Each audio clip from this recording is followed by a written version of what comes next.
Thank you. Roll call, please.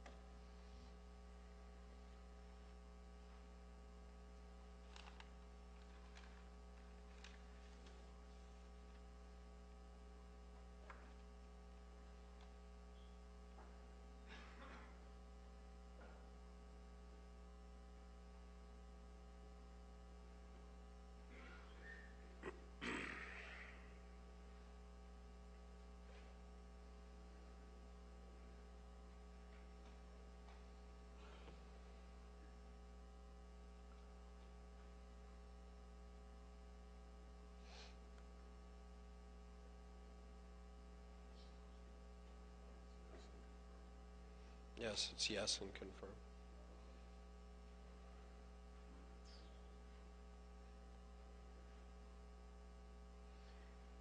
Is there a way to clear it?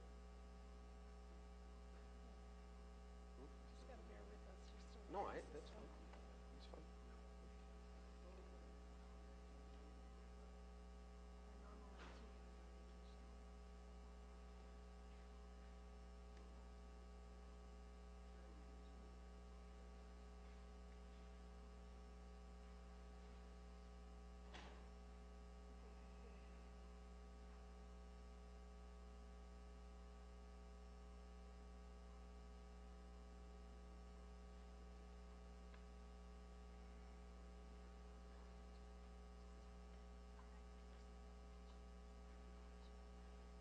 vacation. And you're going to take the record by yourself without going through it?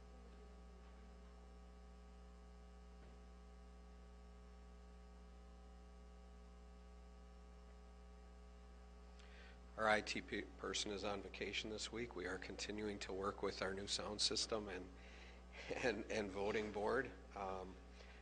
At this point, we'll just let the record show that everybody is present except Supervisor Arrington. Okay.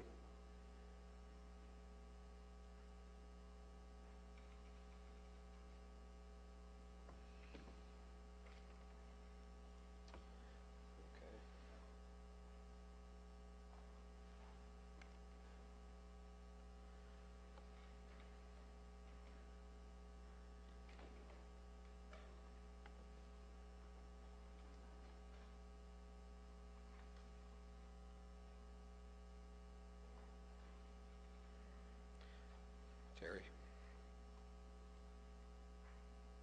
Excellent. Okay. At this time, we'll open the floor up to citizens' comments. You will have 5 minutes, and it will be timed. So please, when you get to the mic, state your name and address for the record, and then we will hear you.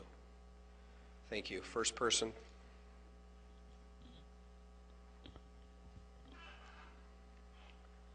Anyone wishing to speak at citizens' comments? Anybody wishing to speak at citizens' comments?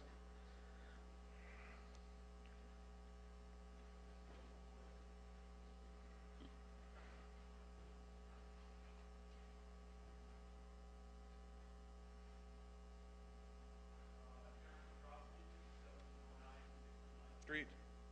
I'm here in regards to the proposed 2.5% property tax increase. This is something, quite frankly, I was a little bit insulted when I heard. I've seen my property value decline, as most of you have, for at least 3 years. I do remodeling. I have skills. I've improved my home, yet we don't see any relief. 2.5% is not a lot. It's not going to break the bank. It'll take away a dinner or two. But I'm expecting you as elected officials to show the citizens that you can at least reduce taxes or keep them even. I'm not up here to say 2.5% is too much and you should do 2% or 1.9. I'm asking for 0 or at least a reduction. I mean, this is what Wisconsin's facing, this is what Michigan's facing, this is what Illinois is facing. And to say, I realize that 2.5% is not going for a special project or a, magically fix every road in Kenosha County. I might be saying something different if I knew that was going to happen. but I know this is just to meet the current expenditures. So I'm asking you to take a closer look, to look more closely at each of your districts and say, where can we cut a little more before we go to the citizens? Or at least approach and say, listen, we've cut all this, now we need maybe 0.5%. You know, we've got to have a little bit of understanding here. This was also poorly timed. I mean, I just got my property valuation, so did everybody else. I'm officially $10,000 underwater. I've worked very hard to pay it down. I mean, I realized it was coming. Many of my neighbors now are owning homes that they've owned since 90s, 92, that are now officially underwater as well. And the 2.5% just adds a little insult to injury. So I'm asking you to reconsider, to take a closer look. Thank you.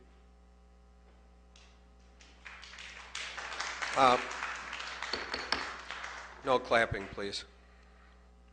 Hello, Ron Dahlberg. I live 5703 Springbrook Road. In the last 5 years, unemployment, long-term unemployment is the worst in the history of America. The values of homes have gone down, worse than the Great Depression. Also, more people percentage-wise have in foreclosures. But the majority of those people are in the private sector. If you work in government, very few people have lost their homes. Only if they have lost their homes, they chose to because they still had that payment coming in. What we're asking for here is that you realize that 75% of all the money brought in, it goes to pay for wages. It's time that wages come down a little bit in the public sector.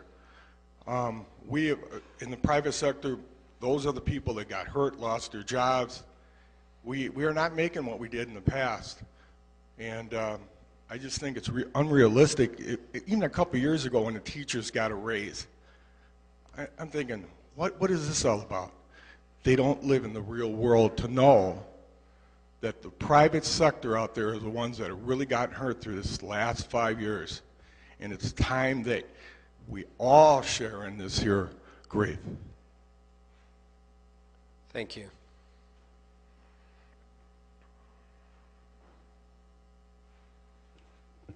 Josh Tamayo, 1138 87th Avenue.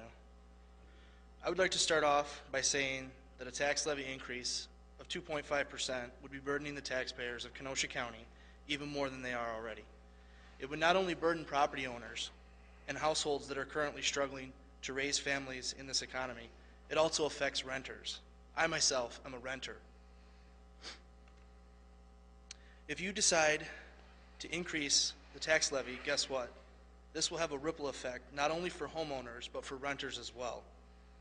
There is a stigma that renters don't pay property taxes. People ask me why I care so much about these issues as a renter. They say it doesn't affect me. Well, that is not true. We don't pay the tax directly like a homeowner, but our rent money collectively covers the landlord's property taxes along with other costs. So in effect, we do pay property taxes. I believe if you use the tools available in Act 10, those tools will save Kenosha County money in this budget and also will ease the tax burden on the taxpayers of this county. In a weak economy such as we live in, every dollar that can stay in a taxpayer's wallet is a dollar that can be used to bolster this economy. These are tough economic times, and in these times, tough decisions need to be made. This, however, is not a tough decision. This is a decision on what is the right thing to do. Do you A, increase the tax levy, therefore increasing the tax burden on the struggling families in this county, or B, do you decrease the levy, enact the tools in Act 10, and save the taxpayers of this county real money? I say, as a taxpayer and a voter, I want you to choose option B. Thank you. Thank you, sir.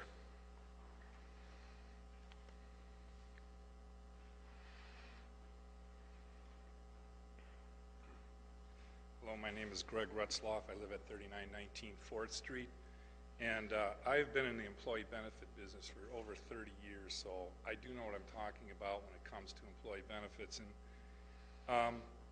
these fine people over here, when we're involved with the school district, asked me to look at their health plans, and I just recently looked at the health plans here, and the two things that came off that surprised me the most, and why it makes Act 10 seem so prevalent and clear to me, is it was never collectively bargained.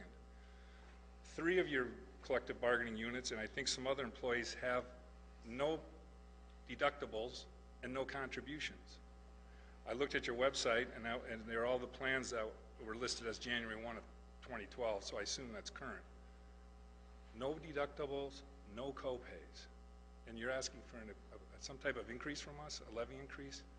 I find that the employees here need to contribute a little bit. I think you can understand why Act 10 was enacted. It's very clear to me that these health plans are just way too thick and too costly to the taxpayers. And now with the advent of Act 10 being passed and reconfirmed, your hands are untied. You can now put realistic health plans together that are competitive, don't harm the employees too much, but make it at least fair to us taxpayers. You're looking at millions of dollars of savings just alone in the health insurance plans in this organization, and I think all you know that, because if you have everything free, it's got a long ways to go from there. So anyways, I also notice you're with Humana on a self-funded plan, which is a good thing. Your personnel people get a lot of good claim information that they can look at and make decisions about what cost effects various benefit changes will be made if you add a deductible or increase it to one of your other divisions, higher deductible plans. You finally are going to have material in front of you that you can make good decisions. So I ask that you really take a hard look at what you're going to do with these health plans now that your hands, like I said, are untied, and you can make some very solid decisions. So I'll leave it. Thank you. Thank you, sir.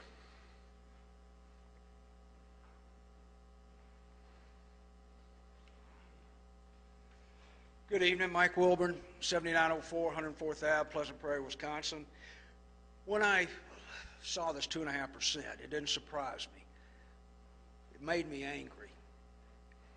I think we've all come to realize that more money, more taxes, more levies, more bureaucrats, more rules and regulations forced down the people's throat do not make for a profitable and honest and moral economy. To me, the politicians are out of touch with what I view as reality. I've produced all my life. I've produced much more than I've consumed. And the problem is I'm about done feeding those that I can't afford to feed anymore. And I have no choice in the matter, because the political class is putting a gun to the people's head and say, pay up, or you, or the lawbreaker. Law is supposed to be just. I have never had a problem with the law, but I am fed up with a political class that is not listening to the people at every level of government. So that's where I stand. Thank you, sir.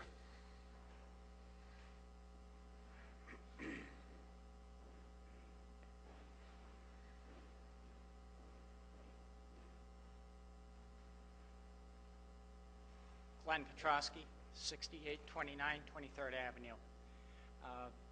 At this point, much of what I would say would be redundant, but I'd like to point out just a couple of facts for thought. First, well, myself, I did a couple of months unemployed this year. I was laid off due to a mass layoff, reduction in force.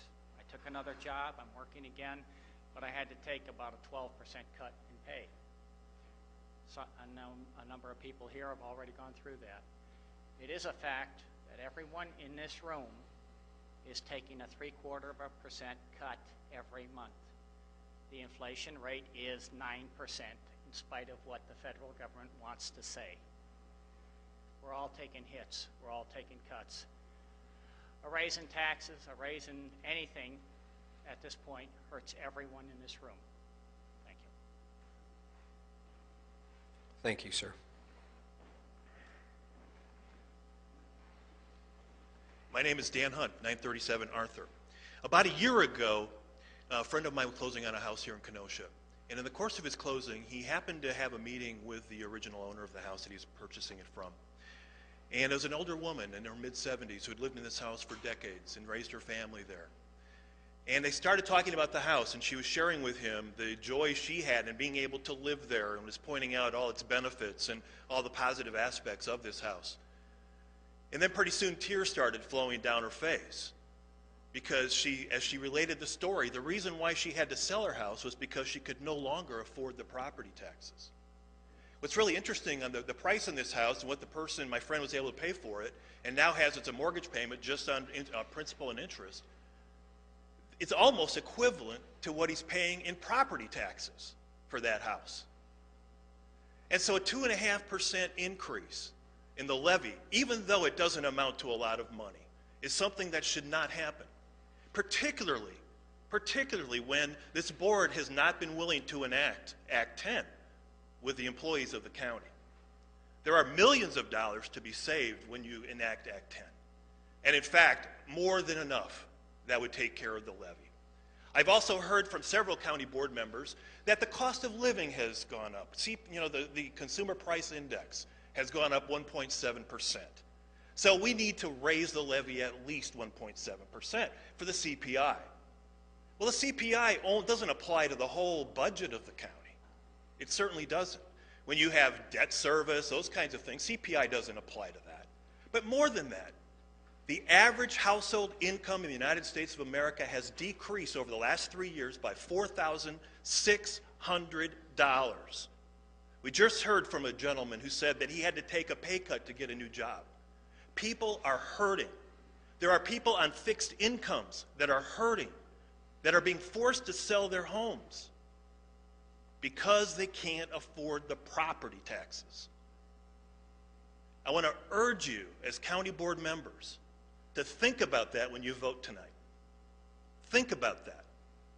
I know it's only advisory. This is only window dressing. This is meaningless, a 2.5% increase.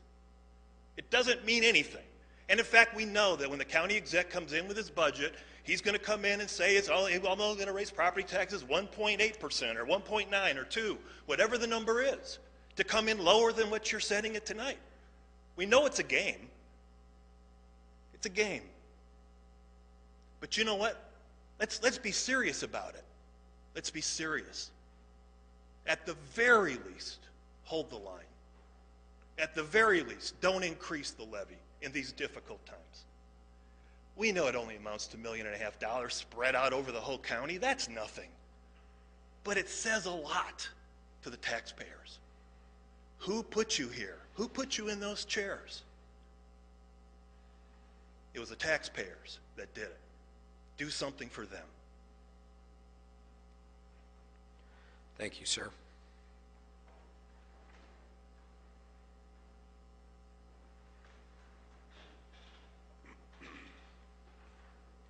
Jackie Plauk, 8722 Lakeshore Drive, Pleasant Prairie.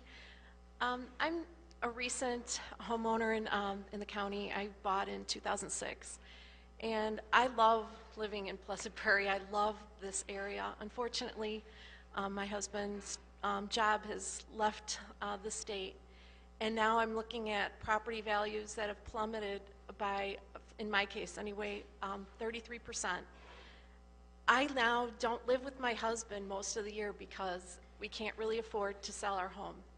And while it doesn't make a difference here probably to most people, when you look at the fact that you lose all this money or all this value in your home, and then on top of it, you're asked to pay more in taxes, or at least maybe not very much more in taxes, you look at it and you think, why is it that when other people are asked to make sacrifices, that in the county, we don't even try to make them? I find it very difficult to see that there isn't a way to save the taxpayers something. I used to work at a company where every year we did budgeting, we were asked to save 10%. And again, sometimes it meant people lost their jobs, and that was unfortunate. I was one of the people that lost their job eventually. However, it's prudent to look at the budget in a very careful way and try to understand that homeowners are struggling. You may not be struggling personally. I wish I were only $10,000 in the hole. It's not even just that, it's when you need to or want to refinance your home and you're that far underwater, you can't really expect that a homeowner's, it's very difficult for a homeowner to even be able to stay in their home because now they can't even afford to refinance when prices for mortgages could come down so significantly. They could see that savings themselves, but unfortunately the home values have gone down so much. So I'm just saying that I hope that when people look at their budgets, that they take a careful look at that and that they understand that there are a lot of homeowners in the county that would really do expect that you would decrease rather than increase the tax burden. Thank you. Thank you, ma'am.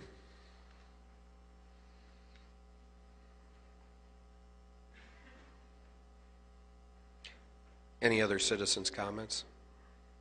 Any other citizens' comments? Any other citizens' comments? Citizens' comments are closed. Announcements of the chair, I have none at this point. Supervisor reports.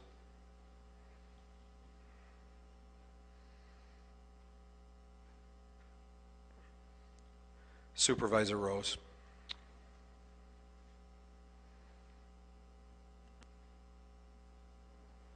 You turned it off? Okay. You're good. All right. Thank you, Mr. Chairman and members of the board. I would like to report that a couple of weeks ago, a group from county went to Chicago to appear before a committees of Standard & Poor's and Moody's regarding our bond ratings. The group was headed by our county executive as well as finance director, the budget director, the president of the Kenosha Area Business Alliance, the county executive's assistant, the chairman of this board, and myself. I thought an excellent presentation was made to the two rating agencies. And both rating agencies continued the previous ratings. Standard & Poor's was a AA, and Moody's AA1. In terms of context, this is right below the top rating of each one of those rating agencies, which is AAA. This is the best rating of all of the governments in Kenosha County. So I think we need to be proud of the fact that we're ahead of the city, we're ahead of the school district. The Moody's report and Standard & Poor's report have been distributed to all board members and are certainly available to members of the general public. I think they're very eye-opening. They're worth reading. They're part of the attachments which are included in this Ehlers packet that was presented this evening by Mr. Wagner, and he'll have a few words to say when we talk about a couple of further items on the agenda. I would like to mention and quote a couple of things from the two reports which are pretty characteristic of the very positive things that both Moody's as well as Standard & Poor's had to say about Kenosha County financing and budget practices. Standard & Poor's, and I quote, says that the county's overall debt burden is moderate and 5% of equalized value.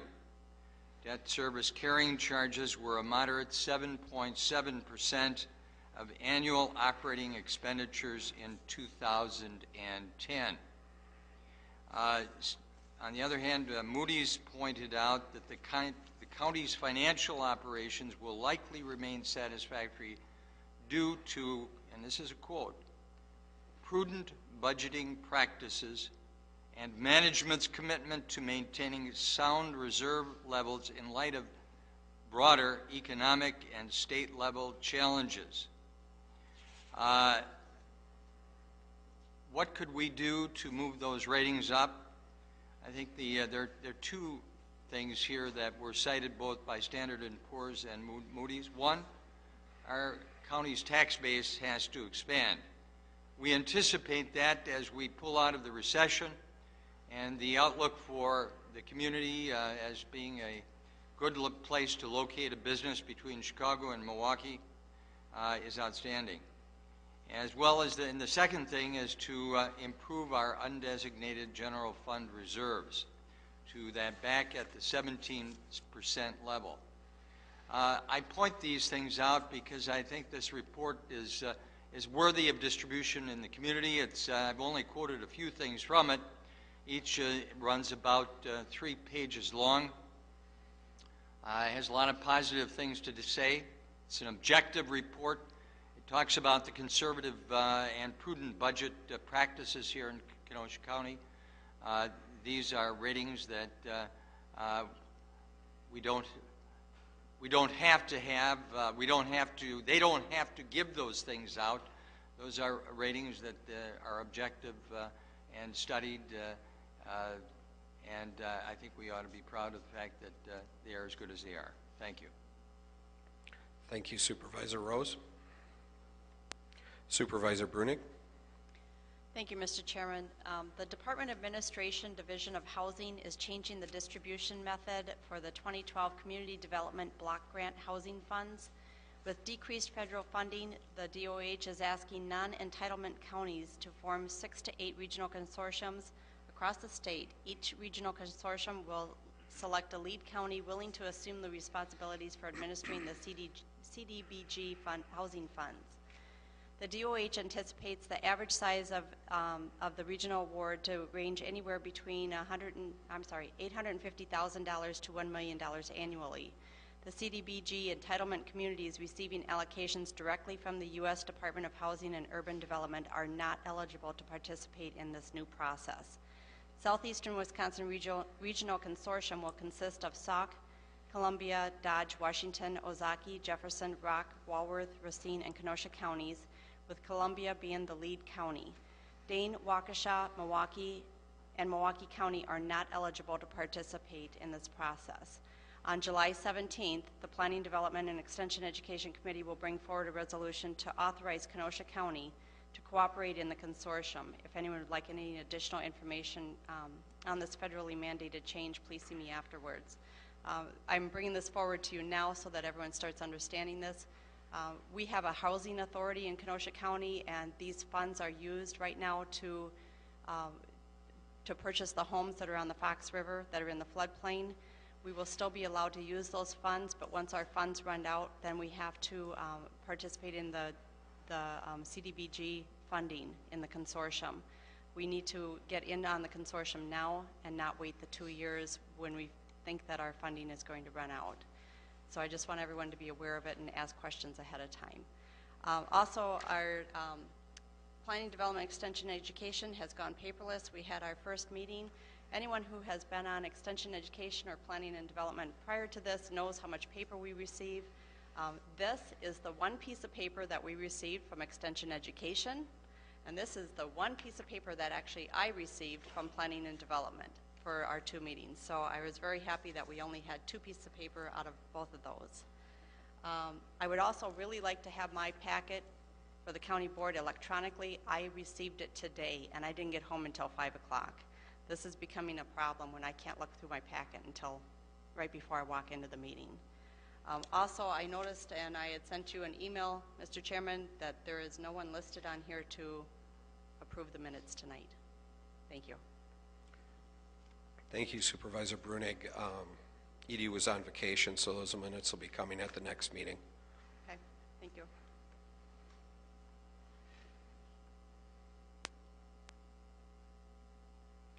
Supervisor Skalitsky. Thank you, Mr. Chairman. Just to reiterate what Supervisor Brunig had said, I never received my packet, so I haven't been able to review it. And I also would like to see them electronically sent. Not only are you able then to make sure that everybody gets it, but the savings to the taxpayers through the elimination of all the postage would potentially could be a fair sum. So since I didn't get mine, I'm not able to review it. Okay? Thank you. Thank you, Supervisor. Seeing no other lights.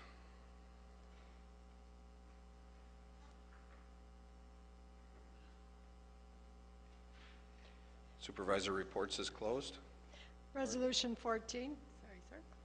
From Human Service Committee and Finance Administration Committee, a resolution to modify Division of Aging and Disability Services 2012 budget to add Office of Justice Assistant Award. Human Service Committee, Hallman, yes. Boyd Frederick, yes. Anita Johnson, yes. Decker, yes. Arrington, excused. Montemiro, yes. Nudo, yes. Finance Administration Committee, Rose, yes. Ron Frederick, yes. O'Day, yes. Kohlmeyer, yes. Kubicki, yes. Molinaro, yes. Grady, yes. Thank you. Supervisor Hallman. Move Resolution 14. It's been moved by Supervisor Hallman and seconded by Supervisor Rose to approve Resolution 14. Supervisor Hallman. Thank you, Mr. Chairman. This resolution came through the Human Services Committee at our last meeting. As you can see, it is a grant from the Office of Justice Assistance for Crisis Intervention Training, which is something that Kenosha County has had happening since 2007, where it started with a 30-hour, 5-day training for law enforcement. In 2010, we started doing team training. This is going to be, money for this is going for the 3rd crisis intervention training, which is going to happen in September. The grant was asked for and it was received. 22 law enforcement members have signed up. This will be the first time that we will be able to provide overtime and backfill for the crisis intervention training. Thank you. Thank you, Supervisor Hallman. Any discussion? Seeing none. This is a budget modification, so we'll need to do a roll call.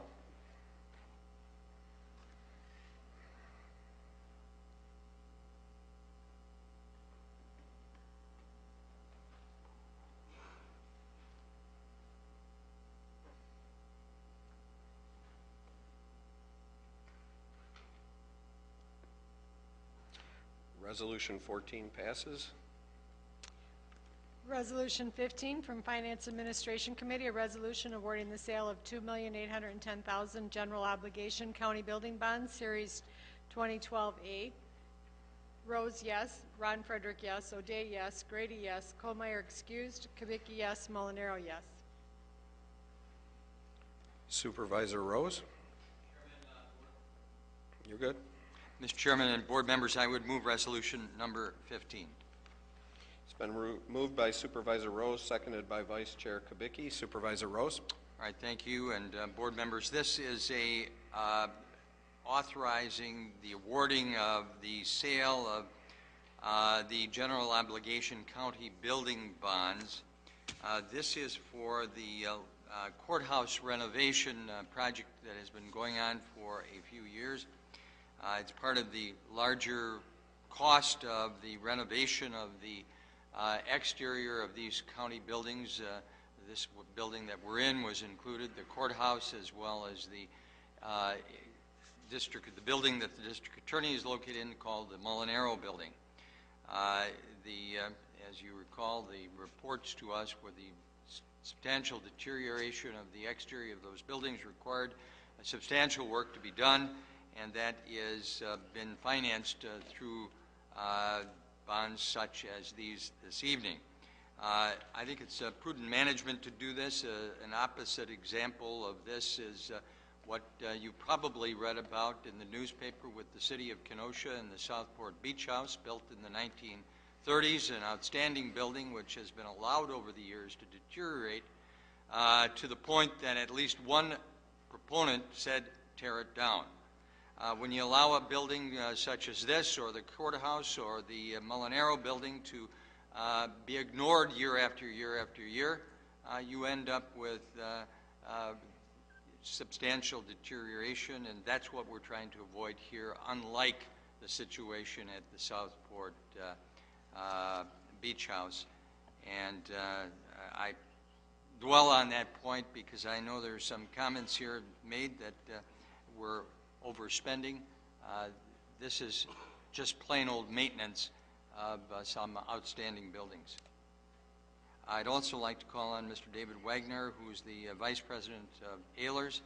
Ehlers has been our financial advisors for many years, and he will explain to you the process, the awarding of these bonds, as well as the next resolution, which includes the notes for over $15 million, and how they were awarded, and the details of that. If the chair would call upon Mr. Wagner, he would explain that. Thank you. Thank you, Supervisor Rose. Mr. Wagner?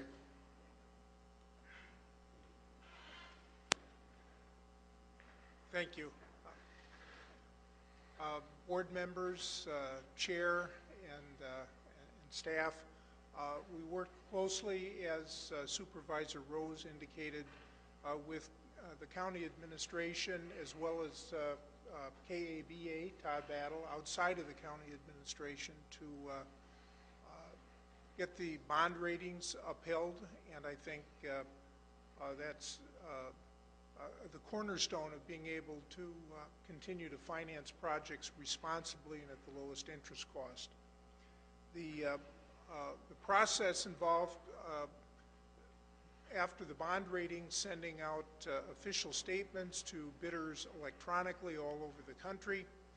And given the current bidding climate, I have to report that we did only get 2 bids on the bonds and 3 bids on the notes. The bids came in slightly over the estimates, but still well within the county's guidelines, both in terms of refinancing and its debt management. The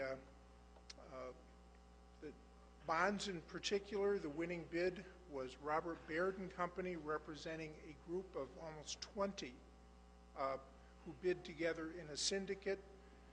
So we did have good participation really from around the country.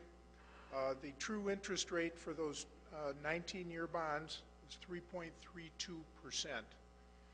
And that, based on that, the second bid was 3.39%. We recommend the resolution as presented, which would award the bonds to Robert Baird and Company.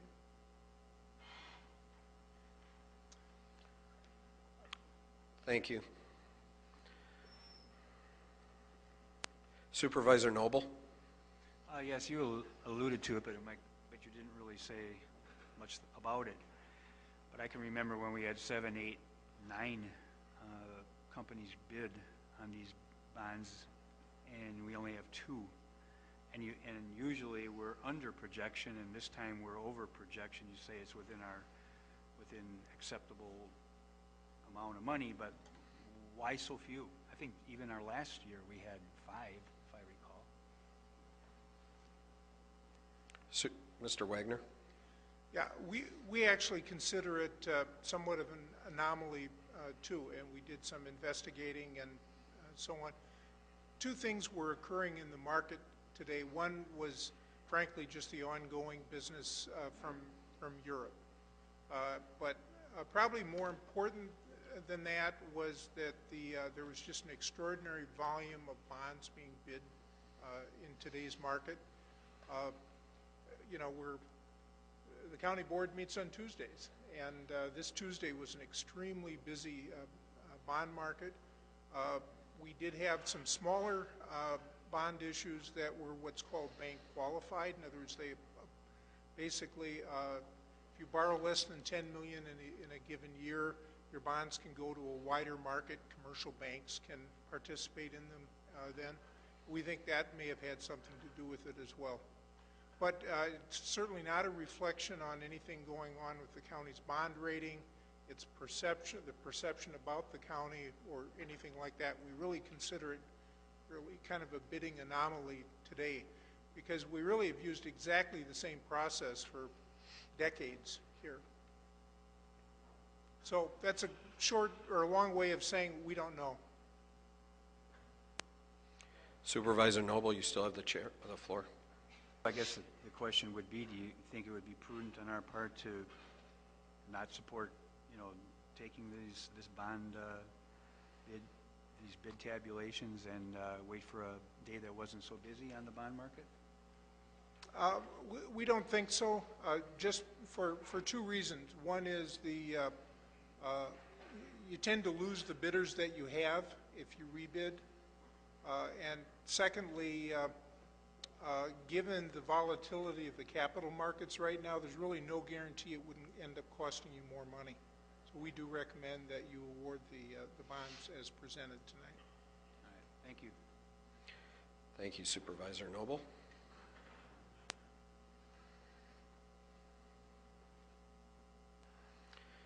Seeing no other lights, no other discussion, Resolution 15 will require a roll call vote.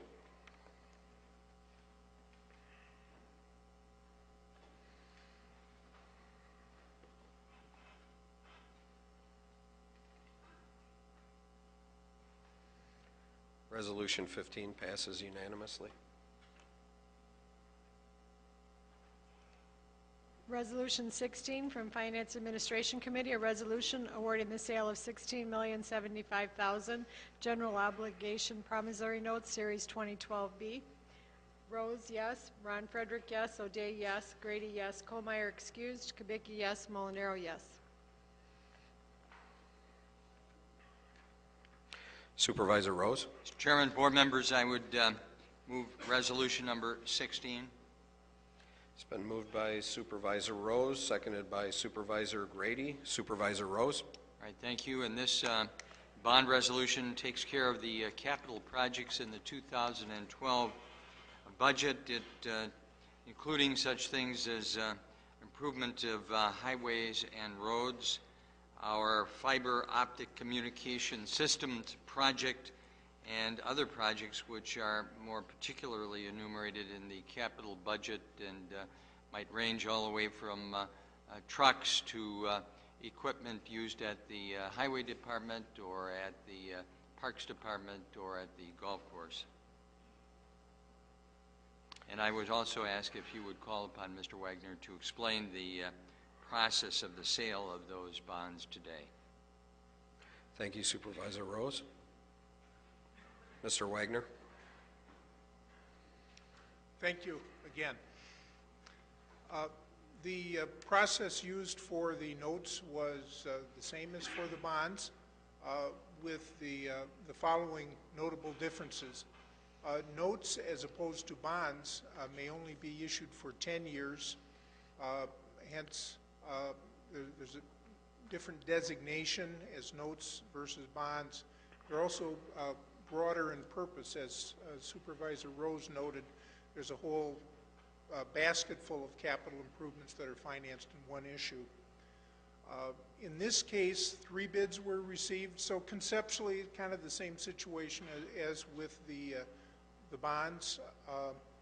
The notable difference here is the winning bidder bid nearly a $500,000 premium on the bonds. So rather than taking points up front, he's paying you more than the face amount of the bonds, but then charging a higher interest rate.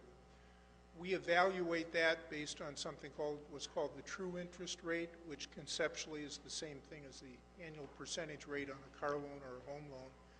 And based on that evaluation, we recommend award to the firm that was listed in the bid tabulation, Hutchinson Shockey Early and Company from Chicago, Illinois, and the interest rate is 2.04% for those. We also downsized the bond issue or the note issue by the amount of that premium, so you're being paid $500,000 more for your notes than you were expecting. Therefore, we were able to reduce the amount of principal that you're actually borrowing. So there's a trade-off. You're paying a higher interest rate, but you're having to pay back less principal. The net difference versus the estimate is similar with the bonds. The difference over a 10-year period is about $76,000. So with that, again, we acknowledge that the rates, I think this is the first time it's happened in literally the decades that we've been using this process in the county, but we still think it's well within the reasonable range, and we recommend award. Thank you, sir. Supervisor Rose, you still have the floor. Anything to add? No, I have nothing further. Thank you. Okay. Supervisor Noble. Thank you. Did you say these the bonds were under projection, or were they over projection? Both of them were over in terms of the interest cost. How much over in terms of dollars were from what we were projecting? The bonds were $128,000 over, and that's spread over 19 years, and the notes were $77,000 over, and that's spread over 10 years. Thank you. Thank you, Supervisor Noble. Supervisor Elverman. Thank you, Mr. Chairman. A question to Chairman Rose of the Finance Committee. Supervisor Rose, how was the vote on the Finance Committee on this item this evening? Was your full committee present? Yes. Thank you. No. Kohlmeyer was excused. I see. Okay, that is correct. I stand corrected. Thank you. Anything else, Supervisor Elverman? No. Okay. Seeing no other lights, Resolution 16 will be a roll call vote.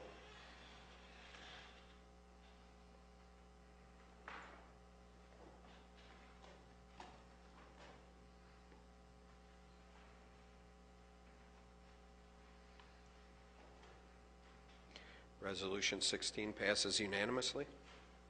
Resolution 17 from Finance Administration Committee, a resolution to defund and leave unfilled the position of sanitarian aide and add and fund a public health technician in the Division of Health. Finance Administration Committee, Rose, yes. Ron Frederick, yes. O'Day, yes. Grady, yes. Kohlmeyer, yes. Kubicki, yes. Molinaro, yes. Supervisor Rose. I would move the resolution number 17. Resolution 17 moved by Supervisor Rose, seconded by Vice Chair Kubicki. Supervisor Rose. Resolution number 17 is a cost-saving resolution. The current position of sanitarian aide in the Division of Health would be defunded and unfilled and replaced by a newly created position called public health technician. The new job pays $15 to $17 per hour. The old position paid $18.25 per hour. The new position is non-classified. The old position was a represented position, 990 clerical.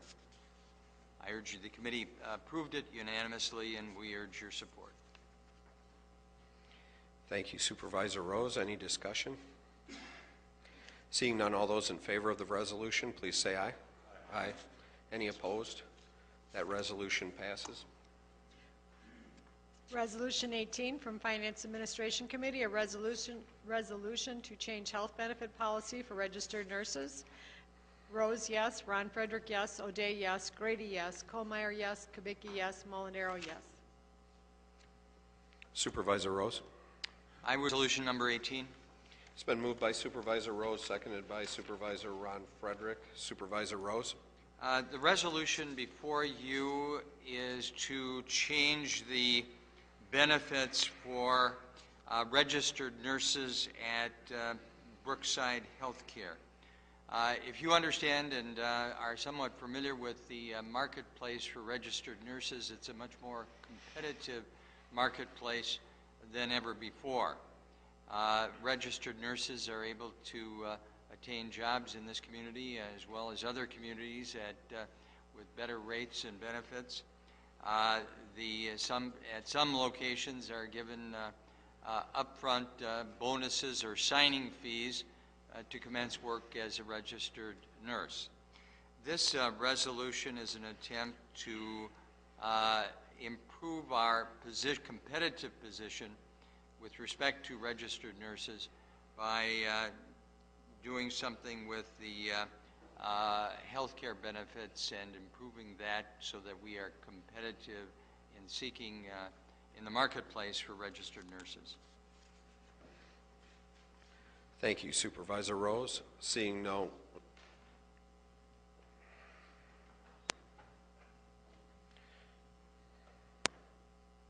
Supervisor Molinaro. Well, I guess that somewhat makes my point. I'll make it again this evening. I made it at the Finance Committee meeting. It was this close to going through without any discussion whatsoever.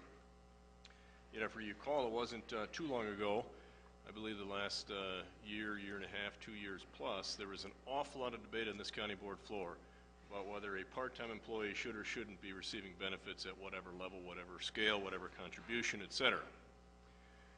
I realize it was a much easier argument for most to make because it had something to do with elected officials, primarily those of us who occupy these 23 desks, at that time 28, in this very chamber.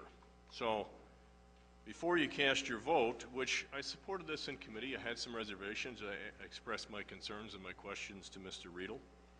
They were answered, I guess, generally to my satisfaction. That's not a comment to Mr. Riedel, it's just a comment in general. But you're looking at a 16-hour, and recognize that all of these postings are minimum hours, 16-hour position, competitive nurse or non-competitive highway position, I don't care what it is, it's a 16-hour part-time position. Receives a single employee, and again, as I say this, it just floors me that there wasn't going to be a single, anyone bring this point up. After all the argument we had here about whether a part-time employee is a part-time employee is a part-time employee. 16-hour employee. A single employee health plan and can purchase a family plan for 100% of the difference in premium.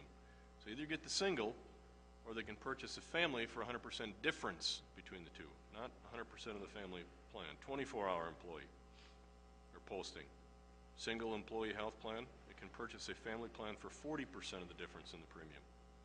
32-hour posting, employee receives the choice of a single or family plan. So I guess with that, I'll wait for the debate to ensue, and all of the discussion once again to turn to whether a part-time employee is a part-time employee or not, and I'll sit back and see where this ends up. Thank you. Thank you, Supervisor Molinaro.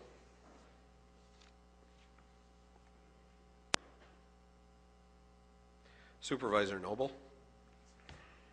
Well, I'm not biting.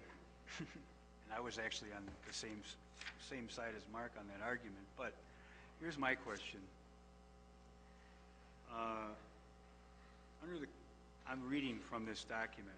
Under the current policy, RNs who have a 24-hour posting will lose family health coverage even if they average 40 hours work per week. That says under the current policy. Now, the problem, as I remember it in the nursing world, is these people take a posting of whatever, say 24 hours, and because of the demand that there is upon them for working the 24/7 schedule that they need to cover, almost everybody that takes a posting of whatever, 16, 24, they end up working far more hours than they're posting. So to me, this policy doesn't solve the real problem that nurses have. Because with this policy, if a nurse takes a 24-hour posting and ends up working 40 hours, they're only going to get what's offered for a 24-hour posting, which is they get the single health plan, and if they want the family plan, they pay 40% of the difference in premium, even if they work 40 hours a week, just like every other, right alongside of a person who has a 40-hour-a-week posting. So that's the real problem, in my opinion. It's been the problem for years and years, and that's why we burn out our nurses. And I don't believe this solves the problem. So that's my opinion. I think they need to do something, put in some type of a mechanism that would give a person who takes a 24-hour posting but works full-time benefits. No one would argue with that. If you're working full-time, why would you not be deserving of full-time benefits? That's all. Thank you, Supervisor Noble. Supervisor Rose. Clearly, this is an improved benefit, and I'm not going to argue against that. But you have to look at this in terms of the competitive marketplace. And we heard a number of speakers this evening talk about cuts, and that's fine. But this is a situation where you have to look at the marketplace. And if you look at the memo that was presented here by Mr. Riedel, I think it distinctly gives you the reason why this is a supportable resolution. It's an exception to the general rule. We eliminated health care benefits for county supervisors. We increased co-pays for employees in Kenosha County. This seems to be contrary to that trend. But why is it contrary to the trend? There are more older people in society today than ever before. If you look at the statistics, it's very clear that the number of baby boomers entering the senior citizen population increases every day, not just every year, but every single day. That is going to place an increased demand upon the healthcare system in this country. This is one of the great issues of today, is dealing with that large baby boomer generation. We're not just competing with Kenosha Hospital here. There's Kenosha Hospital in St. Catharines and Aurora, and regional hospitals in Racine and Milwaukee as well. There are nurses who live here and work in Lake County.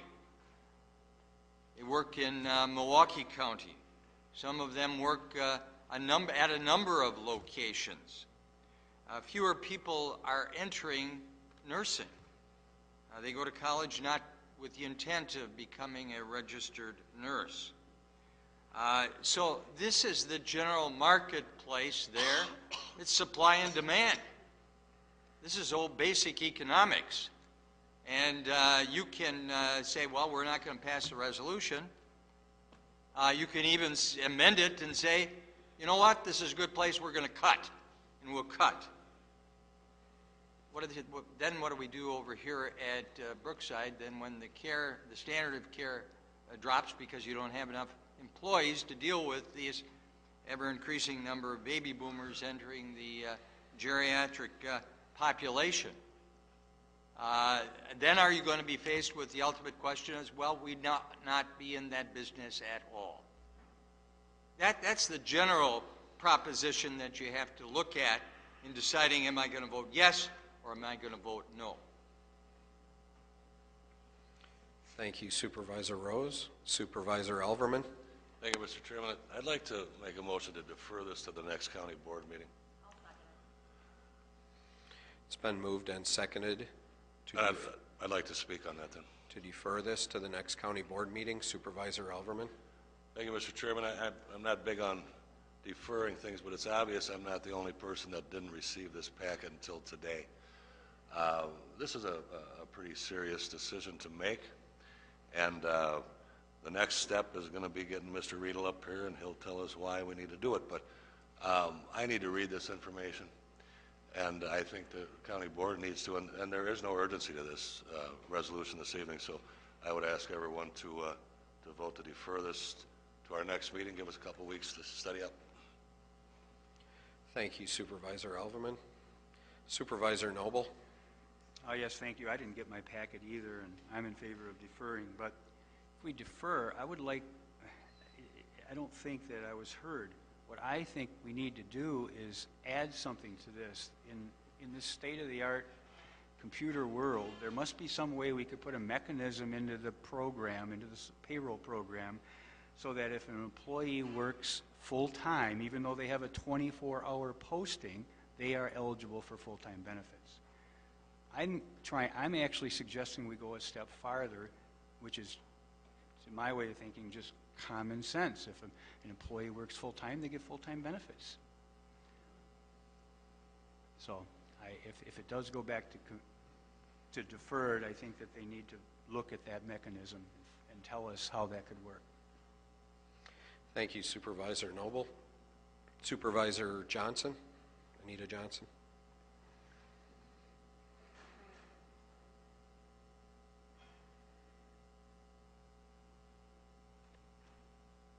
I didn't mean to hit it. Okay, sorry.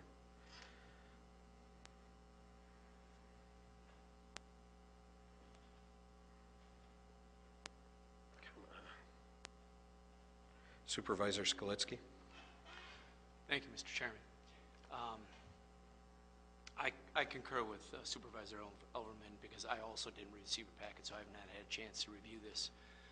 And I appreciate Supervisor Molinaro's commentary on the fact that, nobody was asking to discuss this particular fairly important topic because some of us didn't know anything about it. I, as a new supervisor, rely upon these committees to do your homework, to vet out these questions and ask questions for the rest of us supervisors so that we can have a solid understanding of what is being presented, what we're being asked to either vote for or against, and also to make sure that the proper questions are being asked. I try to do that on my committees. I appreciate all the rest of the supervisors that do that on their committees. One question I do have, which of course I don't have in front of me, has this new proposal, this health care plan, had any of the tools from Act 10 implemented or somehow been incorporated into it? Thank you. Thank you, Supervisor Skalitsky.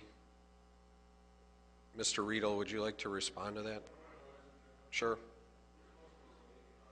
Okay, on the deferral, we'll stick to the deferral. Supervisor Rose? I have no objection to deferring this to the next meeting in light of the fact that people receive, and I did not receive my packet, but we did talk about this in committee, so I am familiar with the details of it. But I think that when you come back after you reviewed the memo and thought about this, talk to other people who know something about health care, the issue is one of public policy as opposed to the nitty-gritty details, which I would say leave that up to the administrators and talk about the public policy here. Do you want to respond to the increased demand for registered nurses? And if you don't want to do that and you say, no, I don't want to give that kind of benefit, it's too rich for me, what's the next step and which way do you want the nursing home to go? And the ultimate question is, do you want to be in that business at all? The committee, I think, did vet this issue out. It was unanimously supported. It was unanimously supported not because we didn't have reservations about changing benefits in these kinds of economic times, but rather we saw what the basic public policy issue is here, and that's pretty much what I've said this evening. So think about that when you vote for it the next time, and that's why I'm saying I'm all for the deferral if you think about the public policy issue. Which way do you want to go here? Thank you, Supervisor Rose. Supervisor Molinaro? Thank you. I thought Supervisor O'Day was ahead of me. Not according to my numbers up here. So I will support the deferral because there's so many in the room here who didn't get their packet, inclusive of myself. But again, I had the discussion. However, I think Supervisor Noble makes a very good point that was not discussed in committee. I don't know if Mr. Riedel would be prepared to discuss that at the next county board meeting. At a minimum, I would be supportive of sending this back to the committee rather than deferring if the maker of the motion and the second are open to that, only because Supervisor Rose is absolutely right. We had ample discussion on this. It was a unanimous vote. However, the question that Supervisor Noble raises was not discussed in committee. I think it is an extremely valuable point that I did not see. No one in the committee saw. I don't believe Mr. Riedel discussed it. If he did, I missed it. There's a great deal of value to that. I'd like to see the maker of the motion and the second change that motion to defer to committee. Well, Supervisor Elverman, you made the motion. Mr. Chairman, I'd make that motion if we're not going to get into any more discussion on this evening. And if Mr. Riedel stays in his seat, because it's up to them to do this at the committee. It's not anybody's fault here that we didn't receive our packets. So I don't want to debate this evening. I want this to be taken up at the next county board meeting. So I will support that motion to go back to committee. Okay, and the second? I will second that. Okay. It's been moved and seconded to go back to committee. Discussion on that. Supervisor O'Day?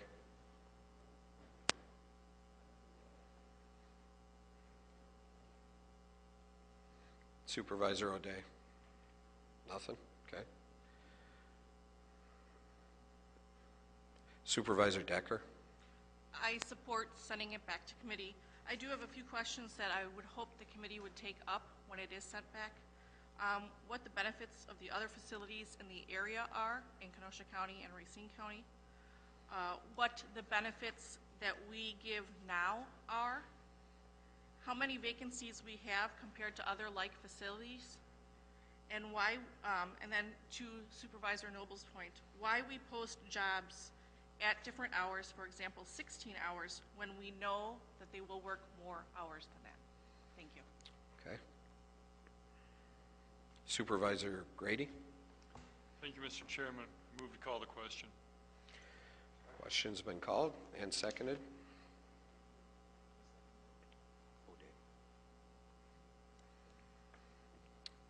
Okay.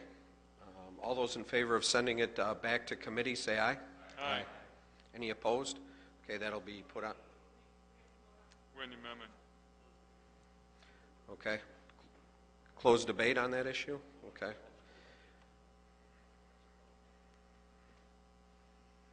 Okay. And then it's been moved to send it back. Is it, what? Hold. Okay. Okay. Okay, the motion on the floor is to close debate. All those in favor? Aye. Any opposed? The debate is closed. Now on the motion to send it back to the committee. All those in favor? Aye. Any opposed? Okay, that's going back to the committee.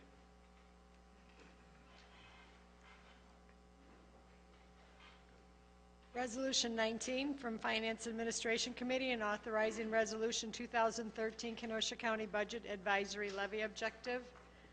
Rose, yes. Ron Frederick, no. O'Day, yes. Grady, yes. Kohlmeyer, no. Kubicki, yes. Molinaro, yes. Supervisor Rose. Resolution number 19. Resolution number 19 has been moved by Supervisor Rose, seconded by Supervisor Molinaro. Supervisor Rose. Thank you, Mr. Chairman and board members. First, let me give you a little bit of history on the advisory levy objective, which is this year's 2013 budget.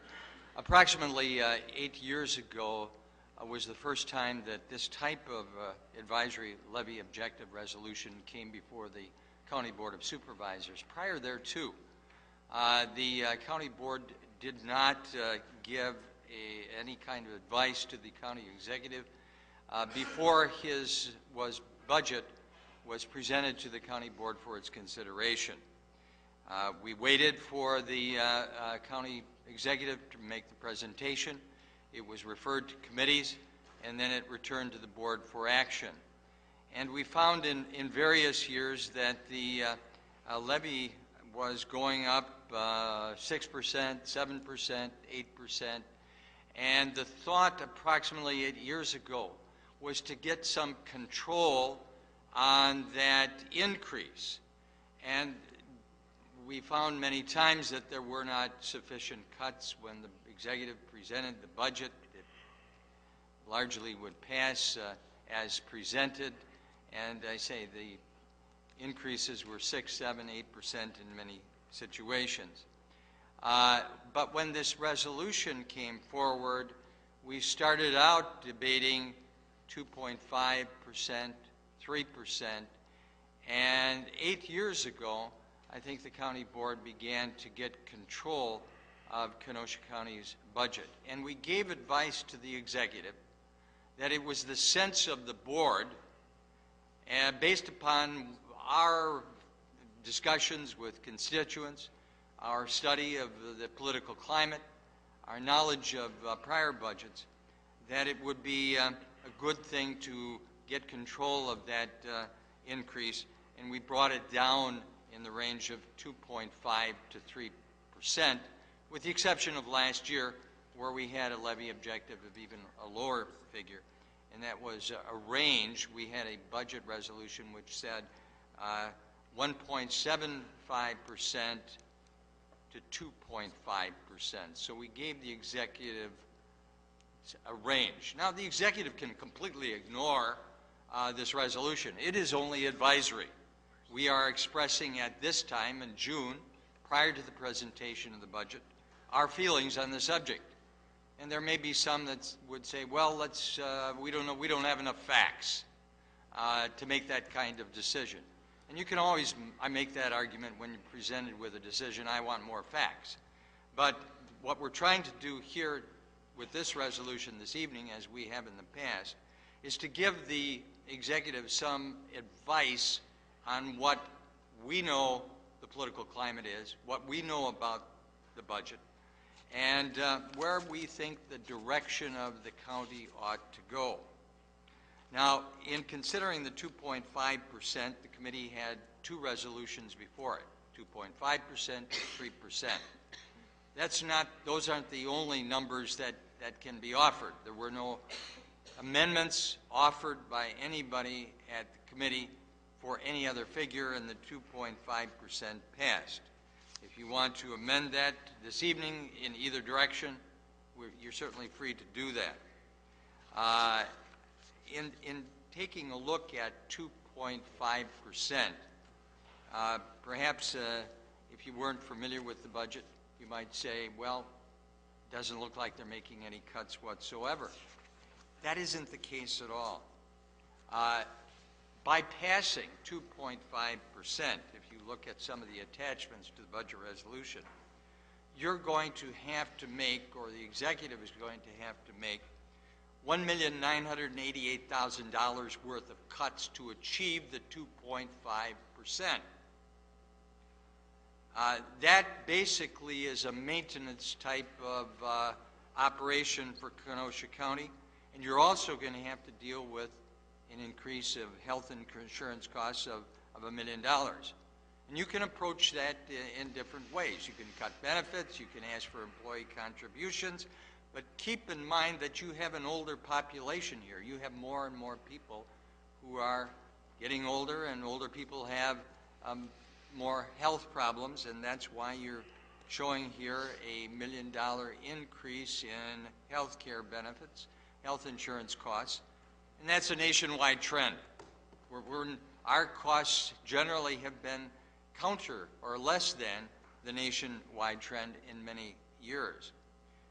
You're going to have a request from Joint Services for new software, and that's a $500,000 possible $250,000 item in 2012, in 2013, a $500,000 item.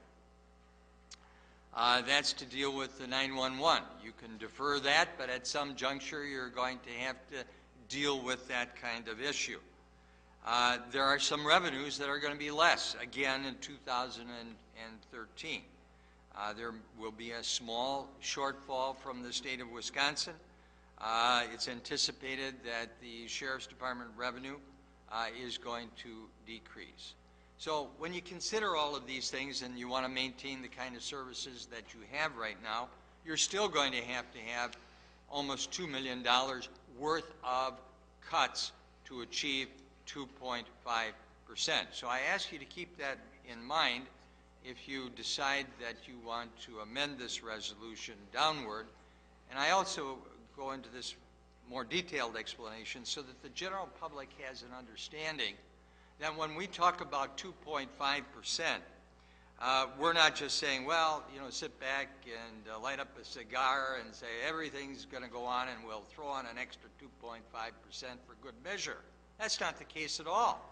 2.5% requires some effort, some $2 million reduction. It's not everything business as usual. I can support something less than 2.5%. And the executive last year presented a budget which was about 1.9% increase. And I say our levy objective in that resolution was 1.75 to 2.5%. And the executive did very well in presenting a budget resolution, budget to the board with an increase of 1.9%. But if you say, I want I want the taxes for county to remain precisely what they were in 2012. Keep in mind with 2.5%, that's a $2 million hit if you have absolutely no percent, you're talking about probably in the neighborhood, round numbers of a $4 million cuts to achieve precisely what 2012 was.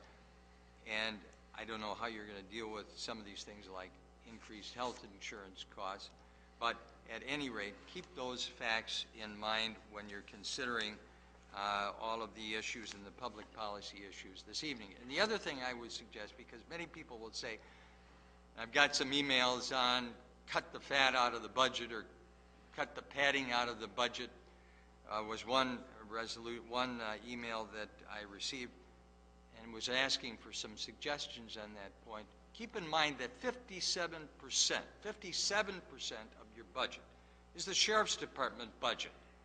So when we talk about, well, let's cut you the budget, let's not go cut the budget of the county clerk or the register of deeds and take, you can't use as many paper clips. Those are very small budgets. You got to go where the money is, and the money is at the Sheriff's Department, 57%. So if you want to make some substantial cuts, that's the place to go. And that raises some public policy questions here. And I raise that with you this evening and with the general public because many times we hear at budget time or various meetings, oh, don't cut that in the Sheriff's Department budget, or don't cut the disabilities budget. Look to somebody else's budget like emergency government, like the county clerk. This doesn't make any kind of budgetary impact to do that. I say you got to go where the money is. So I offer those thoughts to you in this debate this evening. This is the committee's resolution. It's advice to the executive. It was supported by a majority of the committee. Thank you. Thank you, Supervisor Rose. Supervisor Alverman. Thank you, Mr. Chairman. I've been in favor of these advisory resolutions. It's given the county executives something to think about, something to work with, and the guidance that it gives them helps them actually start working with numbers. It helps the staff also. But I just want to urge to everyone here this evening that this is an advisory number. We've done it, I think, for about 8 years. It goes back to 2004, I believe. And at the same time in 2004, this county board advised that the county board supervisors started paying 10% of their health insurance, which they did. We also at that same time advised that all elected officials did, and that the administration began working on a way that all employees did. Well, the only ones that it kept up with were the county board supervisors. A weakened county board decided to give back the health insurance that the elected officials were paying, and then the administration never did anything with the employees. So when you're looking at what to do with this budget, this 2.5% sounds fine, 1% or 0, that sounds fine. What a new supervisor and an existing supervisor is going to have to do is put their big boy pants on and come at budget time. Go to your meetings. Work with the budget within your committee. And if the county executive comes back at his 1.7, we'll know if that's workable, if we all do our work. We could tell him 3.5, he's going to come in at 1.9. We could tell him 3.6, he's probably going to come in at 1.86. What we have to do is our work. Too many people attend their committee meetings, then attend their next committee meeting the next month, and the next one the next month. When budget time comes around, they're confused, and nothing happens. The votes just get passed through. This is, you could call it a feel-good thing. You could call it a nice advisory levy objective. This really means nothing. The county executive, I think, is fiscally trying to be as conservative as he can be in his past budgets. What it's going to come down to is using your head on what we can afford to cut, what we can't afford to cut, And let's not treat this resolution as budget time, because it's not. Thank you. Thank you, Supervisor Alderman. I'm just going to let all the supervisors know that that board is not what I'm seeing in front of me. So I'm just going to go by, when you put your light on, it'll come up with a number on my board. Just trust me. Supervisor Skolitsky, you're next. Once I get there. Thank you, Mr. Chairman. Realizing that this is an advice, I still have some commentary to make. Like everyone else in this room, I am a taxpayer first and foremost. I'm also a property owner. And despite the decrease in my property value, which has also been echoed by some of the citizens, I've been required to pay more every year for the 15 years that I've lived in Kenosha County to support Kenosha County, to support KUSD, which is my school district and Gateway, and of course my township. Just because these taxing authorities haven't demanded spending reductions or more efficient use of the revenue they take, the taxpayer shouldn't be punished again. Taxpayers' pockets are not bottomless pits of cash that government can just keep reaching into. We were all elected to represent the best interests of the taxpayer, our constituents, and recommending another property tax increase during this very stagnant economic period would be unconscionable in my opinion. Additionally, Kenosha County was given a variety of tools under Act 10 to help reduce the cost of government, but these tools have not been fully utilized.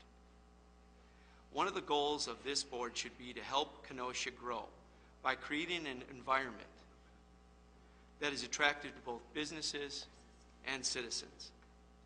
Raising the tax levy every year does not accomplish that goal. I promised my constituents that I would not support any property tax increase, and I won't. I believe the county board should be setting an example for the other taxing authorities in this county by recommending a reduction in the tax levy. As a result, I'm making a motion to amend Resolution 2013 County Board Budget Advisory Levy Objective to recommend a 2.5% reduction in the levy, the current levy. Thank you, Mr. Chairman. It's been moved and seconded by Supervisor Decker to make this a 2.5 decrease. So we'll stick to just the decrease when we talk here. I'm going to go in order of the way they were. So Supervisor Noble, you were up next. All right, thank you. I just wanted to say 8 years ago or whenever it was that and I was one of the very few supervisors that signed on to that first advisory resolution. But at that time, we were budgeting to whatever the state levy cap allowed. And that's why we were getting in the 7%. And when we came up with that 2.5% advisory at the time, that was huge, and it was a big fight to get it. So I just wanted to give that for a little historical perspective. Right now, I do believe the county executive can do better than 2.5.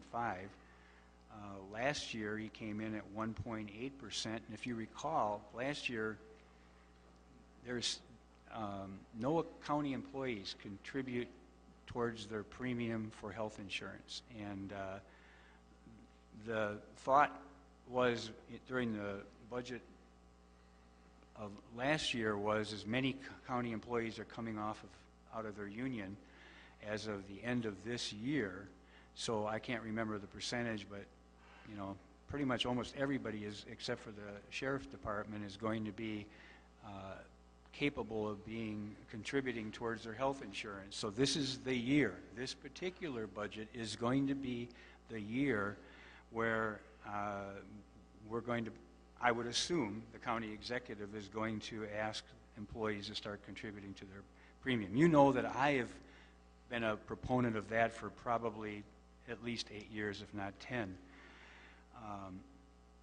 I want to also say, somebody said something about setting an example. Pleasant Prairie just negotiated a premium contribution, and I used the word negotiated, a premium contribution with their police department. So even the represented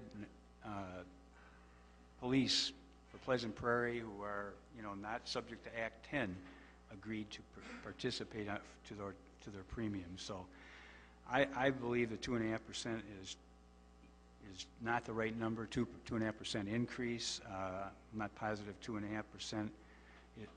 A decrease is right, but if I have to choose between the two, I would go with the 2.5% decrease. All right, thank you. Thank you, Supervisor Noble. Supervisor Brunick. I do not want to speak on this. Thank you, Supervisor Brunick. Supervisor Anita Johnson. I agree with Doug. I find it odd that we start off aiming higher. I'd like to see us put out a challenge to department heads to go to their people and find 2.5% reductions in the way they're doing business and materials they're spending. Recycling things, there's all kinds of ways. As far as the Sheriff's Department, I think we can look at overtime practices if you look at the rates of overtime per job classification. Yes. Oh, I'm sorry. Can you hear me now? Okay. As far as what Supervisor Rose was saying with the Sheriff's Department, I agree. It is a large portion, and we need to look at the overtime practices there. The rates of overtime per job classification, and maybe think about increasing some head count. It might be more economical for us to actually look at some of those things to find some more savings instead of increasing taxes again. Thank you, Supervisor Johnson. Supervisor Esposito. Thank you, Mr. Chairman. I agree with Supervisor Skalitsky on this issue. I've had quite a few constituents talk to me about this issue. Again, I don't know if 2.5 decrease, 0, but I know 2.5 increase, I don't think is the way to go. I listened to citizens' comments tonight, and people truly want us as elected officials to represent them, and they spoke loud and clear about what their intentions were tonight. So, at the end of the day, really, problems are just solutions and workflows. So I think that's what we need to take from tonight's meeting. And I understand this is just an advisory resolution, but it's time to stand up and be accounted for. Thank you. Thank you, Supervisor Esposito. Supervisor Montemuro.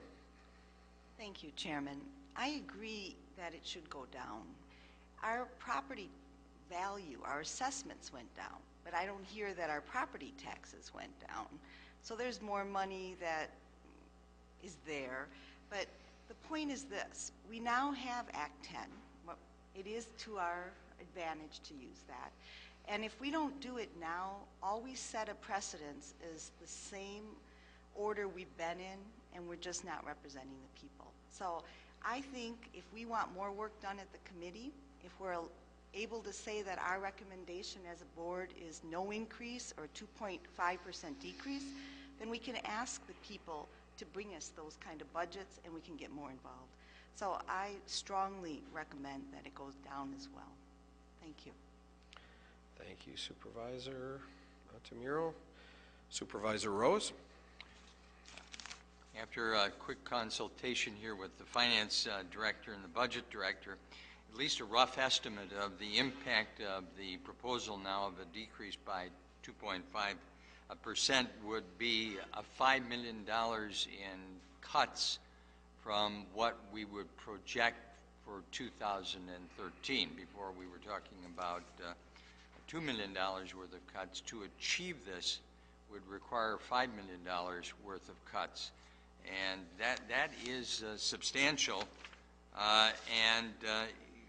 you've got to be willing then in supporting this, if that is the decision, to forget about such things as the software over there at Joint Services. You've got to be willing to take a look at the big budget, Sheriff's Department, and do some substantial cutting over there.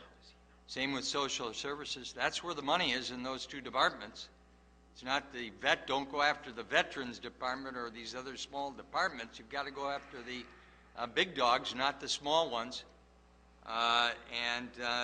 Because there is going to be some revenue decreases here that are pointed out here in the memo that you're not going to be able to recoup by, those are some substantial numbers.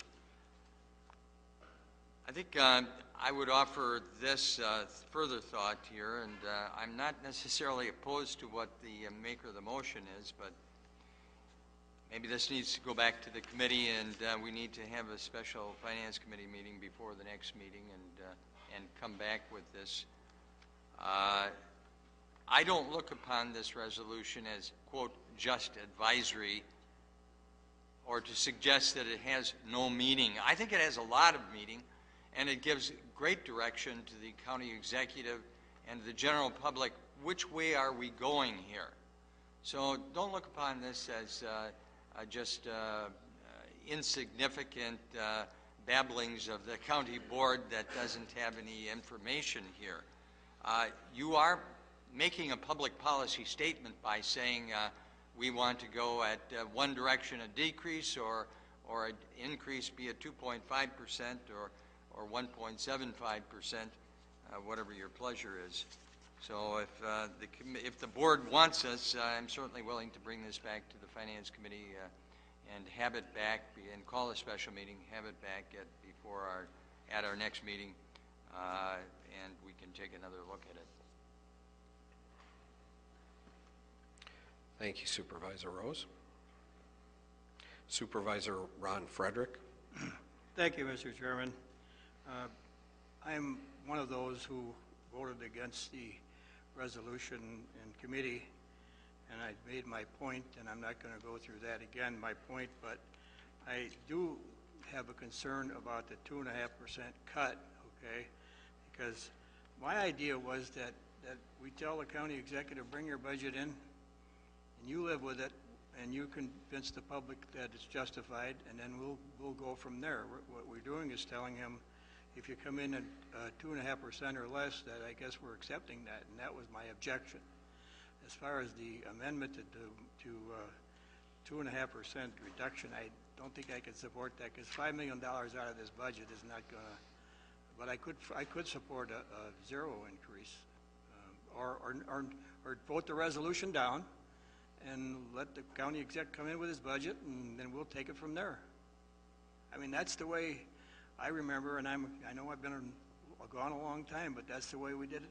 Because we always had in the past, we always had the increase of reconstruction and everything else, and 2 or 3 or 4% raises weren't because values were going up and new construction was going up. We don't have that now. I mean, there are so many foreclosed houses in Kenosha that I can't imagine how many people are close to it now. So 2.5% doesn't sound like much to somebody who's maybe hasn't been laid off, or not just public employees, everybody, but those who are struggling, those who are on fixed income. A lot of people aren't on fixed income. I'm not in fixed income anymore. I get a retirement check, and that went down 7% in the last 2 years. So I'm on sort of declining income, but I'm not talking about that. I'm talking about the people who are day-to-day just barely making it, and we say 2.5%, what is that? It's a lot. Thank you, Supervisor Frederick. Supervisor O'Day. Thank you, Chairman. On the fiscal note page, if you would, through the chair to Al Schwartz, the budget director, the debt service included as part of the levy of percentage, at least currently, or what is projected at budget time, into an actual percentage that we're stuck with because we have the debt. Hear your question completely, but I think I know the crux of it is how much debt service is going to. the 2013 budget, with the debt we have, what part of the advisory levy is that? What portion is it? Hold on, Al. Okay. Based on the debt service schedule we just received from Mr. Wagner, it's going to go up about 400,000, just under a percent, probably 0.75%. The percent is probably about 560, 580,000. So I think the debt service is going to go up 400,000, so 0.75%. 3.4. Pardon? 343. Okay. It's going to go up 343, exactly, according to Mr. Wagner.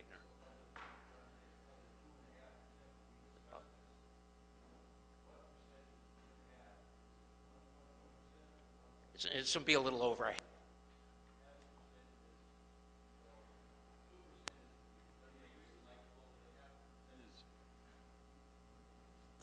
In the what we owe in the debt service. Is that what you're saying?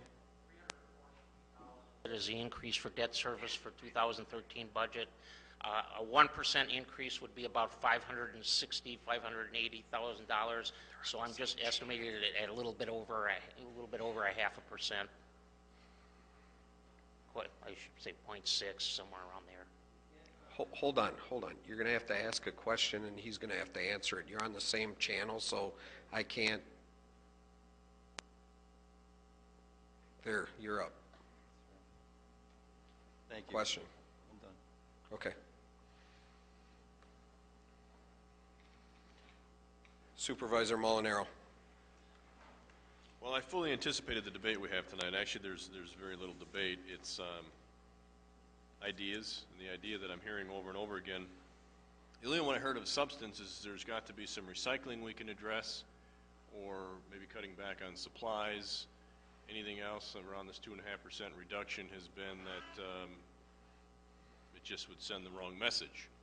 So I'm encouraged by the fact that there's going to be a significant amount of rolling up the sleeves and coming up with some real good information for our department heads, our finance people, the administration. The craziest thing I've heard, with all due respect, is that we should just let the county executive come in with whatever he wants and he's got to live with it and sell it to the public. That is not what I'm doing here. It was mentioned during citizen comments that this is all a big game. There's been not a single vote I've taken on this county board floor that I consider to be a game, whether it be a budget advisory resolution for the budget, whether it be a vote on the budget, or whether it be a feel-good resolution to send up to our state legislators to try to get something done in Madison. None of this is a game. So what I will do tonight is I'll support your 2.5% reduction. And then I expect that the Finance Committee meeting meeting room will be overflowing with 23 members of the county board on a regular basis to hammer this thing out with the county executive, so that when it gets to this county board floor, we don't have anybody else who looked at this budget in a vacuum, because that isn't how we budget here in Kenosha County. We haven't since I've been here. But I can tell you what we have done since I've been here, and I'm not taking credit for it. I'm just simply making the statement. We've gone from 5, 6, 7% increases year over year over year to, I believe, last year was the lowest increase in over a decade. I realize that I said increase, and we don't want to hear increase at all. But I've heard nothing of substance. Nobody was at the Finance Committee meeting last week to discuss this issue. But now tonight we're going to talk about recycling efforts. We're going to talk about giving this to the county executive to come forward with something he feels he can sell to the public. I spoke with the county executive. He is committed to coming forward with as fiscally responsible a budget as he can. Does that mean we're going to like it and we're not going to take him a task here or there? We're not going to have to work with him as we did 2 years ago to get a rather recommended significant increase down to something that was more manageable? No, I trust there's going to be some give and take there. And the one thing the administration has shown every year that the county executive has been here is they are willing to work and cooperate with this county board to get it there. Not because we sit here this evening and say increase just isn't going to sit well with the public.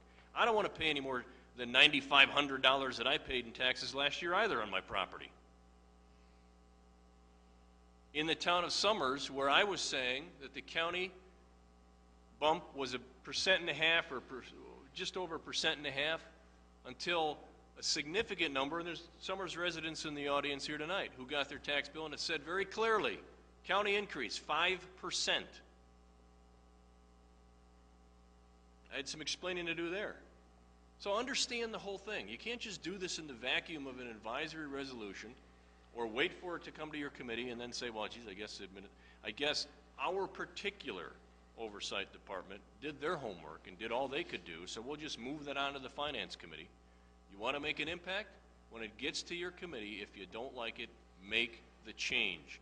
Don't wait for it to get to the finance budget hearings and for us to do all the heavy lifting. Understand what the proportionality issue is, right? Summers values generally stayed pretty consistent or increased when you compare to other areas of Kenosha County, in particular the city, that has decreased again significantly this past year. So we pay now a disproportionate share, in my opinion, in the town of Summers, not only to offset the increases in the town, which I thought were significantly out of whack last year, but also the increases in the county and elsewhere. So it's disproportionate what we're doing in the town, which is why it looks like the county's increase is 5%. Understand all of that. Don't just come in here tonight without having done any effort, any homework at all, and say that we should simply come in at a decrease because it satisfies those who come to us and say it should be. Have a sense of the whole budget, how you put it together, how one affects the other, how your debt service is going to be impacted by your capital expenditures and your bonding. Keep in mind, a significant portion of what we do here in Kenosha County is mandated at the state. Start drafting those resolutions. You want to have an impact? Start drafting those resolutions. Get them up there. Maybe with all this beer and brat festival effort that's been going on, they'll be able to come up with some way that they can stop requiring us through unfunded mandates to provide more with less. You want 2.5% reduction tonight? I'm all on board with it. Ready to go. We meet the Thursday before the second county board meeting. We'll have this every meeting. I'll ask the chairman to put this issue up for discussion so we can continue between now and the time the county executive brings his budget forward to have all these great ideas that are going to be pouring out of this county board chamber. Thank you.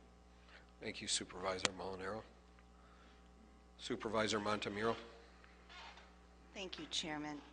I'm not worried about a $5 million.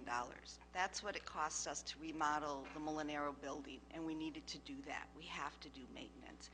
The sheriff is good at being able to use Act 10. He did it with the jailers. And if our budget is 57% through the sheriff's department, I'm not worried about him being able to find the right money because now we do have Act 10. So I think if you really want us to be involved with this, that's great. Because now, as a committee member, I expect the chairmen at the committees to go back to the heads of their departments and say, show me 2.5% decrease. And let's work on it. I have no problems with that. In fact, I'm grateful you're asking us to. From my standpoint, I didn't know that I could go to the finance, and I apologize for my own ignorance, but I'm so happy he made this proposal because I was sitting here thinking too, here we go again, what can we do? So I'm glad it was opened up here. I appreciate that, and I'm expecting to work on that at the committees and at the finance committee. I'm pretty doggone sure this is doable because what's changed is Act 10 and the taxpayers demand it. So it's doable. Thank you. Thank you, Supervisor Montemuro. Supervisor Anita Johnson. I just want to point out, and we had a citizen stand up earlier and state this. Every large corporation I've worked for, yearly when the budget comes around, has challenged us as managers to go through the budget and to find usually not less than 5% to cut. And I'm not talking about headcount, I'm not talking about services, I'm talking about the way the things we use to conduct our business. And sometimes it could be, anything from, let me see, what did I put down here? Okay, even like our ordering practices. if we order in bulk versus ordering small amounts. We save money.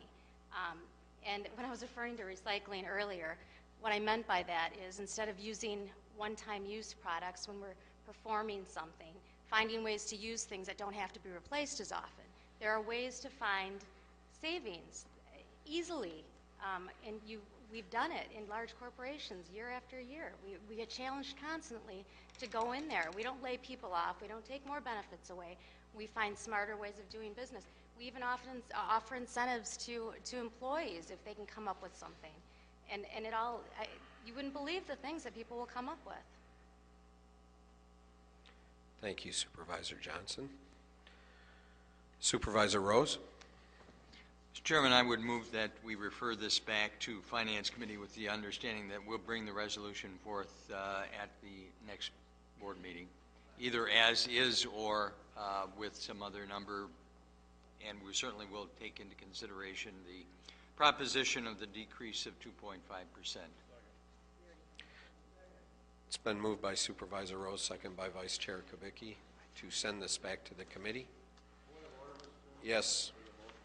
Yeah, I think this takes precedence. I defer to the Corporation Council on that, but this is like a motion to table or refers.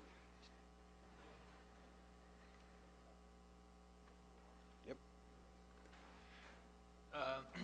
That is correct, that the motion to refer to committee takes precedence over the motion to amend. So that's on the floor at this time. Motion to refer. Okay. Seeing no lights on Roll the call. roll call requested to refer it back to the Finance Committee to bring back to us at our next meeting. Yes.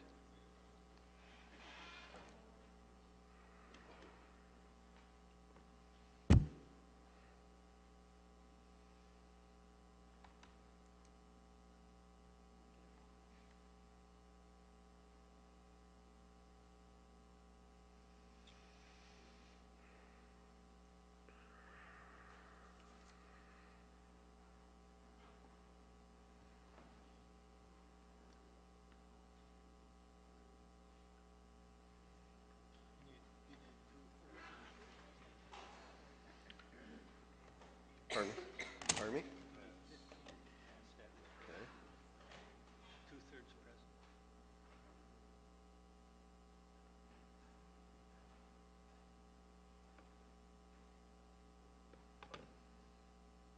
Anita?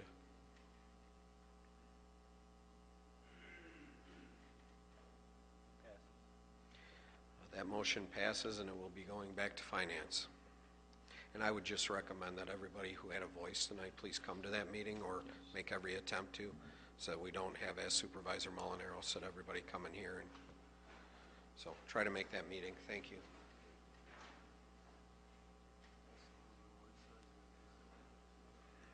Resolution 20 from Finance Administration Committee, a resolution to approve the appointment of Ronald Johnson to serve on the Kenosha County Library System Board.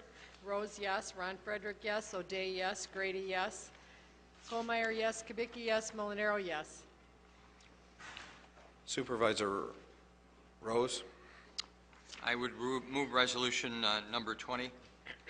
It's been moved by Supervisor Rose, seconded by Supervisor O'Day. Supervisor Rose?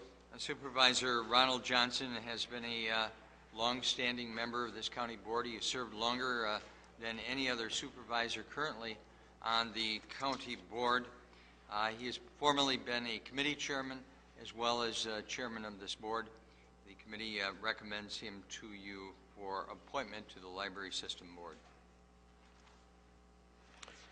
Thank you, Supervisor Rose. Seeing no other lights, motion is to approve Resolution 20. All those in favor? Aye. Aye. Any opposed? That motion passes. Resolution 21 from Judiciary and Law Committee, a resolution regarding the activity control license for Country Thunder East LLC. Esposito, yes. Ron Johnson, yes. Boyd Frederick, yes. You shut me up. No, just keep going. Boyd Frederick, yes. Arrington, yes. Anita Johnson, yes. Montemiro, yes. Noble, yes. Supervisor Esposito? Thank you, Mr. Chairman. I move Resolution 21. Resolution 21 has been moved by Supervisor Esposito, seconded by Supervisor Boyd Frederick. Supervisor Esposito. This is an annual activity control license that is issued to Country Thunder involving the Sheriff's Department. It's pretty much a housekeeping issue. I just urge your support. Thank you. Thank you, Supervisor Esposito. Supervisor Brunig. Thank you, Mr. Chairman. I have been dealing with Country Thunder for probably the last 6 years. Ken Underwood has been doing, he's been the sponsor of Country Thunder for the last 4 years, coming out to see us. He is under the purview of Brian, who has taken over the acts for Country Thunder. These people have done a tremendous job of cleaning up the site over the last 4 years and removing all the debris out there, making sure that everything is going okay. One of the things that Planning, Development, Extension, Education did put on the CUP was that they have to fortify everything with additional gravel to make sure that any emergency vehicles can get in and out as needed, just so that if we have tremendous rains like we did last year, that there won't be any issues with safety. Thank you. Thank you, Supervisor Brunig. Seeing no other lights, the motion is to approve resolution number 21. All those in favor? Aye. Any opposed? That resolution is passed. Not anymore. No. Yeah. Communications from Georgie Melcher regarding future items scheduled before the Planning, Development, and Extension Education Committee. Refer to Planning, Development, and Extension Education Committee. It's been moved by Supervisor Decker, second by Supervisor Underhill to adjourn. All those in favor? Aye.